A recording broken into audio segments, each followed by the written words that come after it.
Hello guys, next up we have is our interpersonal communication. So before I started, it is a sincere request. Please like, share and subscribe my channel and hit the bell icon. And if you have any reviews, post it. And if you like it, then also post it.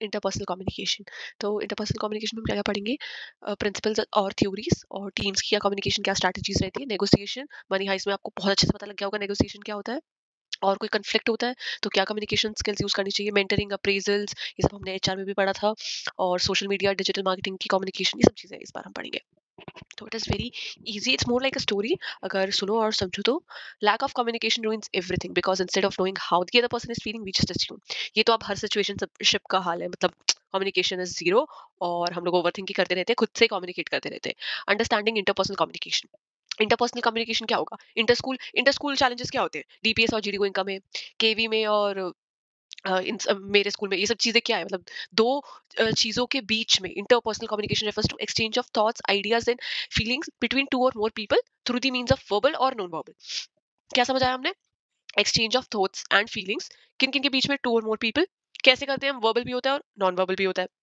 किस type के होते हैं एक होता है हमारा listening the most important yet the most neglected communication बोलता तो हर कोई रहता है सुनता कोई भी नहीं है ये वही है वर्बल हमने जो बोल के बताया बोलती रही पढ़ लो मम्मी बोलती थी पढ़ लो नहीं सुनना नॉन वर्बल मम्मी ने बस एक बार ऐसा पूरा आंखें खोल के देख लिया और हम पढ़ने बैठ गए ये है नॉन वर्बल जेस्चर्स पोस्चर इन सब चीज में ये आता है रिटन रिटन क्या होता है जो आपकी वो बोलते हैं कर लो ना काम कर लो ना लिख के मैसेज आ रहा होता है रात को 2 बजे ये वो रिटन ये सब रिटन है प्रिंसिपल्स ऑफ इंटरपर्सनल कम्युनिकेशन क्या क्या प्रिंसिपल्स होते हैं you can not do without interpersonal communication in other words, interpersonal communication is indispensable.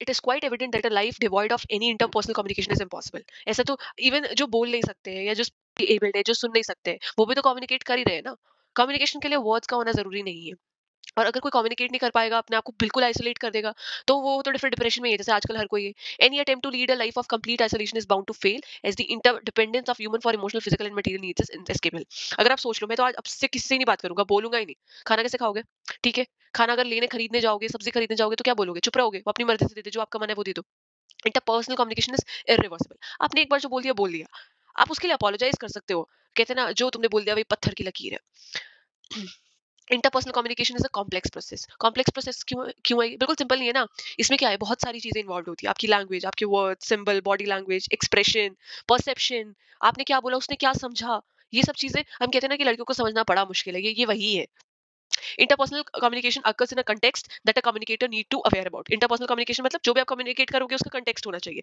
अब कंटेक्स्ट मतलब एक होता है साइकोलॉजिकल कंटेक्स्ट अब जैसे अगर आपका मूड बहुत खराब है और अगर आपको बॉस आपको आगे काम दे देगा तो आप आपका करने का मन ही नहीं करेगा लेकिन आप खुश हो अगर आपको थोड़ा काम और एक्स्ट्रा देगा फिर कर लोगे जैसे बच्चों को देख के हम लोग खुश होते हैं और बच्चा खेल रहा है वो एक हार्मलेस है ये हमें पता है साइकोलॉजिकल है और सिचुएशनल क्या होता है सिचुएशनल होता है प्ले सिचुएशन सर्कमस्टांसेस बहुत मैटर करती है आप कुछ भी कम्युनिकेट अगर किसी घर में किसी की डेथ हो गई वहां सेल्स पर्सन आके बोलेगा जी शैम्पू खरीद लो जी ये खरीद लो वो नहीं सिचुएशनल होना चाहिए रिलेशनल मतलब आपका जिस पर्सन से आप कम्युनिकेट कर रहे हो उससे आपका क्या रिलेशनशिप है ये बहुत मैटर करता है फिर आता है हमारा cultural theories of interpersonal communication uncertainty theory ये आपको समझ आ गया होगा बहुत इजी है कि कंटेक्स्ट क्या हो सकता है साइकोलॉजिकल भी हो सकता है सिचुएशनल भी हो सकता है रिलेशनल भी हो सकता है टू फ्रेंड्स कैसे कम्युनिकेट करेंगे और एक पेरेंट्स के साथ हम कैसे कम्युनिकेट करेंगे ये बहुत मैटर करता है और कल्चरल क्या होता है कि कुछ जो रूल्स होते हैं ना वो लिखे नहीं होते हैं वो आपको मानना होता है अगर मैं किसी सिख को ग्रीट करूंगी मैं क्या कहूंगी सत श्री अकाल मैं किसी हिंदू को ग्रीट करूंगी मैं कहूंगी नमस्ते नमस्कार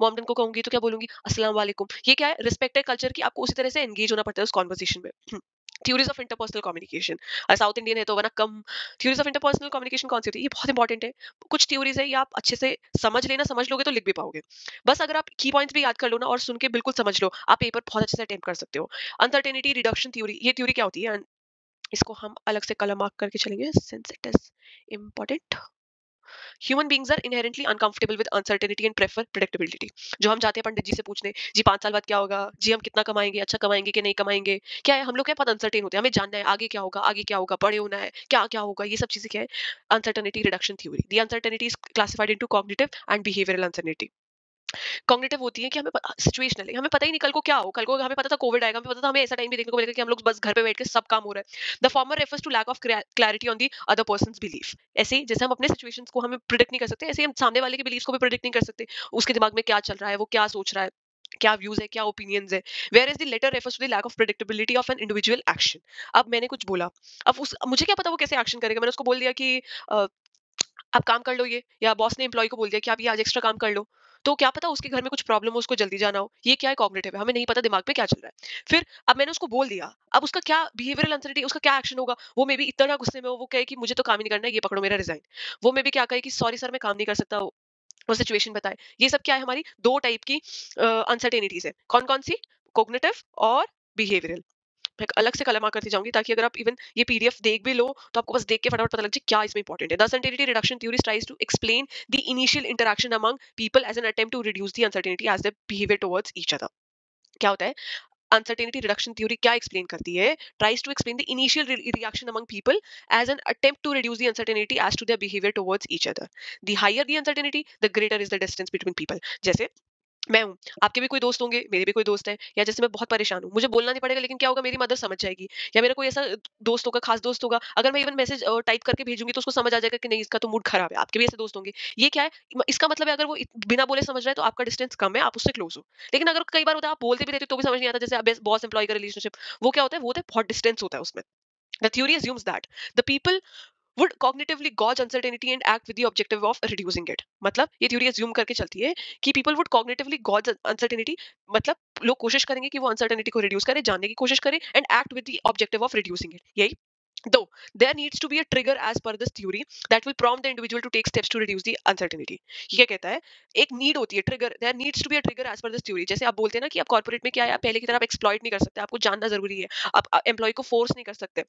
There needs to be a trigger as per this theory that will prompt the individual to take steps to reduce the uncertainty. ये क्या करेगा, इंडिविजुअल ये वो स्टेप्स लेगा ताकि जो अनसर्टेनिटी है इंडिविजुअल के बीच में वो कम हो जाए। The trigger is usually in form of social situation and for और the cognitive process. The uncertainty reduction theory states that people tends to reduce uncertainty using the approach mentioned below. अब कैसे इस uncertainty को कम कर सकते हैं। अब मैं being my friend, मैं मेरे फ्रेंड के साथ हर चीज शेयर कर सकती हूँ, आज मेरा मूड अच्छा है, आज खराब है। लेकिन क्या मैं मेरे मैनेजर के साथ कर सकती हूँ? लेकिन मैनेजर का भी जानना जरूरी है कि क्या मेरी कंडीशन अच्छी है या नहीं है, या मैं एक्स्ट्रा काम कर पाऊंगी या नहीं कर पाऊंगी। तो इसको कम करने के लिए, अनसर्टेनिटी को कम करने के लिए, मे बी आप बिना जाने किसी को ऐसा कुछ बोल दो जो उस मूड और खराब हो, और वो आपका जो रिस्पॉन्स वर्स हो सकता है। तो हमें कुछ स्टेप्स लेने चाहिए इस अनसर्टेनिटी को कम करने के लिए।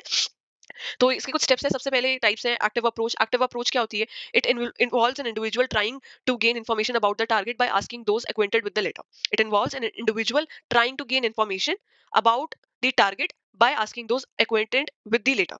मतलब इसमें क्या होता है, आप कोशिश करते हो इन्फॉर्मेशन लेने की जिससे आप जुड़े हुए हो। पैसिव अप्रोच क्या होती है, name suggest, passive approach एंटेल्स gathering information about the other person by observation.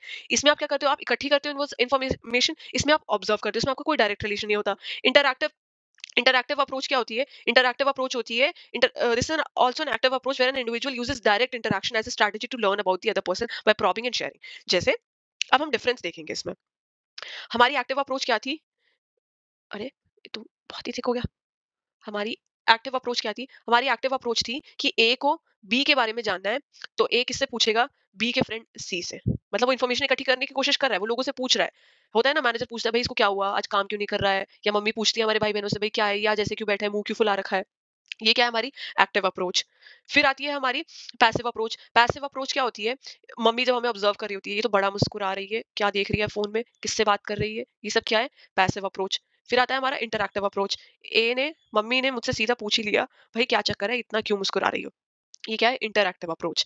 फिर आती है हमारी एक्सट्रैक्टिव अप्रोच। एक्सट्रैक्टिव अप्रोच क्या होती है, the extractive information seeking approach was later added to the theory, ये बाद में आई थी, and is about using online media to get information about the person. जो आप ये स्टॉक करते रहते हो, है ना, जो आपके इंस्टाग्राम पे जाके देखते रहते हो, इसकी फोटो उसकी फोटो लाइक किया, कहाँ गई। Application of the uncertainty reduction theory. The major application of uncertainty reduction theory is in the area of intercultural communication, recruitment, treatment of patient, computer mediated. कहाँ का ये होता है, इंटरकल्चरल कम्युनिकेशन। जैसे मुझे जानना है कि नॉर्थ ईस्टर्न लोगों का क्या कल्चर है, वो लोग कैसे फेस्टिवल सेलिब्रेट करते हैं, या तमिलनाडु का, या बंगाल का, या बांग्ला का, ये सब रिक्रूटमेंट के लिए बहुत जरूरी है। आप किसी को रिक्रूट कर रहे हो, आपको पता होना चाहिए, आपको आपका कम्युनिकेशन अच्छा होना चाहिए, आप सामने वाले के लिए आपको जानना चाहिए, ताकि कल को आपको काम देना है, उसके साथ रहना है। ट्रीटमेंट ऑफ पेशेंट्स, अगर आप पेशेंट से बिना जाने इलाज कर दोगे, दिक्कत तो उसको शुगर की है, दे आप उसको कैंसर की इलाज रहे, नहीं हो सकता ना। Computer mediated communication, CMCs. फिर आता है हमारा social exchange theory. Social exchange theory क्या कहती है, इंडिविजुअल्स सोशल इंटरैक्शंस को ज्यादा प्रेफर करते हैं, that they perceive to be beneficial for them. This theory postulates that human interaction is akin to economic trade which is found on cost benefit analysis. अगर humans interact अच्छे से करेंगे। ये क्या है, ये उसी की तरह है कॉस्ट बेनिफिट एनालिसिस के लिए। अगर आप इन्वेस्ट करोगे तो आपको बेनिफिट मिलेगा। मैं मेरे फ्रेंड में, मैं मेरे मदर मेरे मेरे पेरेंट्स मुझ में अगर इन्वेस्ट करेंगे तो उनको बेनिफिट मिलेगा। बेनिफिट मॉनेटरी हर चीज़ ज़रूरी नहीं होती है। With each participating vying for maximization of benefit and minimization of cost। ये अब अगर हम बिजनेस के टर्म्स में लेके चले, लेट्स से मैं बीइंग अ मैनेजर, मेरा कोई एम्प्लॉय है, उसको मैं ये नोटिस कर रही हूँ कि वो बहुत दिन से ऑफ रह रहा है, वो काम नहीं कर रहा है, तो उसको डांटने की बजाय, डांटूंगी तो क्या होगा, वो गुस्सा होगा, वो काम छोड़ के चला जाएगा। ठीक है। डांटने अगर वो डांटूंगी तो मे बी वो डीट हो जाए, मे बी वो कहे मैं तो अब काम ही नहीं करूंगा, निकाल के दिखा दो मुझे।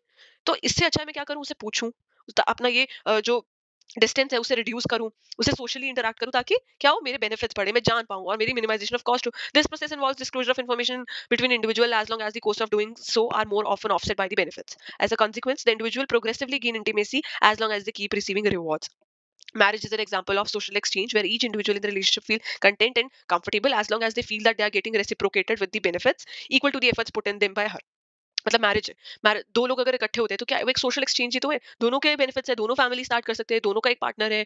The failure of a marriage is result of decreasing level of rewards and reciprocacy. अगर मैरिज आपकी खराब है, आप खुश नहीं हो, तो क्या होगा, आपको आप रिवॉर्ड्स इसमें क्या है, खुशी, अब वो बेनिफिट्स नहीं एंजॉय कर सकते। मतलब बोलने में तो बड़ा अजीब सा लग रहा है, but this is what it is. Communicating in team, a team is a group of individual selected on the basis of position of complementary skills who work together and generate energy to achieve a common objective. Team क्या करती है, जैसे dance team है, अगर कोई dance की team है, वो क्या करेगी, उनका एक ही गोल है, वो अच्छा परफॉर्मेंस दे। आर्ट की टीम है या आपकी कॉर्पोरेट की टीम है, तो सबका एक ही गोल होता है जो उन्हें मिलकर अचीव करना होता है। On the basis of position of complementary skill, अगर जो डांस करने वाले हैं वो डांस की टीम में, गाने वाले गाने की टीम में, आर्ट वाले आर्ट की टीम में। कैरेक्टरिस्टिक्स ऑफ टीम क्या होती है, क्लैरिटी ऑफ गोल होता है, एक गोल सेट होता है। सेल्स की टीम का क्या है, maximisation of sales. Marketing team का क्या है, मैक्सिमाइजेशन ऑफ इंटरैक्शन। इंटरडिपेंडेंस क्या है, अगर जैसे जो लोग डांस कर रहे होते हैं, सेल्स कर रहे होते हैं, वो लोग क्या है, इंटरडिपेंडेंट है। क्यों, क्योंकि जैसे दिल्ली का एरिया है, आपकी टीम में 20 पीपल है, 20 में से 5 people go to north Delhi to sell them,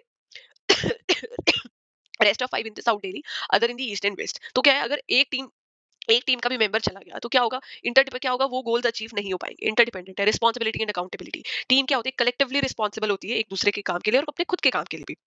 Authority. Team as a unit is given the authority to make the decision pertaining to the activities undertaken by it in pursuit of desired outcome। जैसे अगर मैं sales करने जा रही हूँ north Delhi में, तो हम 5 लोग गए, हमने ये देखा कि नॉर्थ दिल्ली में क्या है, बहुत ज्यादा जाम है। ठीक है।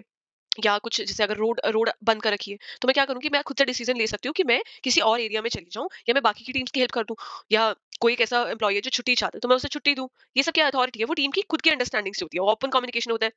लेट्स से ओपन कम्युनिकेशन क्या होता है, ये टीम है, A B C D E, A B से बात कर सकता है, बी सी से बात कर सकता है, सी ई से बात कर सकता है, कोई भी किसी से बात कर सकता है, कोई हायरार्की की जरूरत नहीं है। ये क्या होता है हमारा open communication. Team communication refers to exchange of information among the members of a team working towards a common goal और objective. An overwhelming number of professional would agree that most common cause of failures in the workplace ineffective communication। अगर आपका और आपके manager का, आपकी team के साथ communication नहीं है, तो क्या होगा, हर कोई परेशान होगा, उसे मजा ही नहीं आएगा काम करने में। ये सब क्या है, इससे क्या होगा, वर्कप्लेस फेलियर होगा। Benefits of improving team communication, क्या क्या बेनिफिट्स है। अगर टीम कम्युनिकेशन आप बढ़ाओगे तो सब लोगों में क्लियर अंडरस्टैंडिंग रहेगी, ट्रांसपेरेंसी रहेगी, ट्रस्ट रहेगा, ओपन कल्चर रहेगा, स्मूथ ऑपरेशंस होंगे। रेपोर्ट बिल्डिंग, ये क्या होती है, रेपो बिल्डिंग होती है। During the initial phase of a team, improving communication within the team reduces uncertainty as to each other's behaviour. मतलब ब्रेक द आइस बोलते हैं ना, कि कोल्ड शोल्डर नहीं दोगे आप एक दूसरे को। आपको कुछ क्वेरी पूछनी है, अगर आप एक दूसरे को कोल्ड शोल्डर दे रहे हो, तो क्या होगा, आप वो सब चीजें कॉन्फिडेंस बिल्ड ही नहीं कर पाओगे। इससे अच्छा ब्रेक द आइस। अगर आपका कोई न्यू एम्प्लॉय आ रहा है, आप उसे जाओ, इंट्रोड्यूस करवाओ। फोस्टर्स इनोवेशन, क्या होगा, अगर आप बहुत एक दूसरे से बात करोगे, आउट ऑफ द, फिर आप क्या होगा, आउट ऑफ द बॉक्स सोचोगे। अगर आप कुछ आइडिया लेके आ रहे हो, क्या होगी, आपकी टीम आपकी हेल्प करेगी, आपको और आइडियाज देगी। कन्फ्लिक्ट मैनेजमेंट, कॉन्फ्लिक्ट मैनेजमेंट क्या होता है, जितने बर्तन होंगे उतने बचते हैं, जहां बर्तन होंगे वो बचेंगे, ये कॉन्फ्लिक्ट मैनेजमेंट यही है। मे बी आपकी टीम में 2 लोग ऐसे हो जिनका पहले अफेयर हो, अब उनको ब्रेकअप हो गया हो, लेकिन इससे क्या प्रॉब्लम हो रही है, टीम को प्रॉब्लम हो रही है। क्यों, क्योंकि वो कम्युनिकेट नहीं कर रहे हैं, या 2 लोगों में बहस हो गई तो वो काम नहीं करना चाहती है अब एक दूसरे के साथ। ये सब क्या कॉन्फ्लिक्ट्स है। Possibly the greatest advantage of better team communication is that it helps in early resolution of conflicts with in the team. It can even help in avoiding and avoiding potential conflict situation. Active listening is a skill that is all important in team communication. By paying attention to others perspective, giving it genuine thought, you will be able to be better comprehend and appreciate them। Appreciate करने के लिए आपको ये भी तो पता होना चाहिए कौन क्या कर रहा है। अगर आपको ये नहीं पता कौन क्या कर रहा है, तो आप उसे अप्रिशिएट भी नहीं कर पाओगे। Active listening also include listening. अब next up we have is our paraphrase, इसका ही पार्ट है कॉन्फ्लिक्ट मैनेजमेंट के आगे का। Now how these are all closely connected with active listening. Paraphrase, restate what the other person has said in your own words. मतलब कभी कभी क्या होता है ना, हम फोन नंबर शेयर कर रहे हैं जैसे 024786, तो क्या होता है, सामने वाला उसको थोड़ा थोड़ा करके रिपीट करता है, ताकि उसे पता रहे कि हाँ, ये करेक्ट सुन रहा है या नहीं सुन रहा है, या उसे करेक्ट समझ आ रहा है नहीं समझ आ रहा है। Restate, it is plain repetition of what the other person has just told you. आपने एज इट इज का एज इट इज रट्टा मार के वही बोल दिया। इसका मतलब क्या है, आप बिल्कुल एक्टिवली सुन रहे हो। Reframe, it is a description of what you understood. जैसे मैं जो आपको समझा रही हूँ, आप एग्जैक्ट थोड़ी बोलोगे, आप अपनी लैंग्वेज में उसको रीफ्रेम करके बोलोगे कि आपको क्या समझ आया। समराइज, समराइज क्या होता है, मैंने बहुत कुछ बोला, आपने उसको समराइज में करके बता दिया, इसने ये बताया था। इंप्रूव्स प्रोडक्टिविटी, कम्युनिकेशन अच्छी होगी तो क्या होगा, आपकी प्रोडक्टिविटी बढ़ेगी। प्रोडक्टिविटी बढ़ेगी मतलब सब टीम खुश है, तो वो खुशी खुशी काम भी कर रही है। अगर सबका कम्युनिकेशन अच्छा है, तो कुछ अगर प्रॉब्लम होती है तो क्या होगा, वो वही इमीडिएटली रिजॉल्व हो जाएगी।